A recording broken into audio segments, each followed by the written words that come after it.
Go, Ma'am Jazz. Kaya yan. Damay-damay na to, Ma'am Jazz.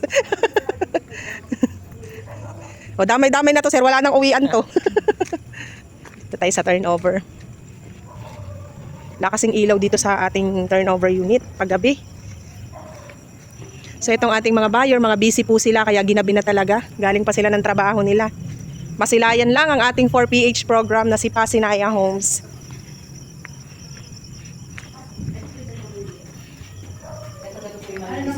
Yes, bus po. Yes. Si sink lang, siya yung CR.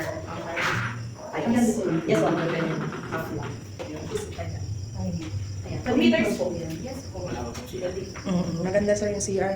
Yun sir, tingnan mo yung likod. Same lang naman yun sa kabila. Turn over here. Ito po na ito. Libre ang drum. Libre drum, ma'am. Opo, Okay naman. okay pang Pero may tubig. provide lang talaga dito. Ano lang yan, ma'am? For rainwater lang po yung drum. Buti nga may palibre. Tapos may pa-breaker. Sobrang upgraded na talaga yung ating Pasinaya Homes. Taas ma'am. Tingnan nyo, ma'am, yung second floor.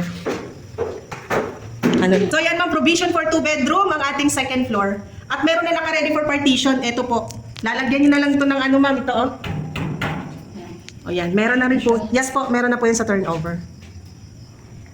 Ang ganda ng Pasinaya Homes. Mag-avail na kayo. Habang mura pa. Wow. Ma'am Jazz, damay-damay na to. Aray, ginoo ko.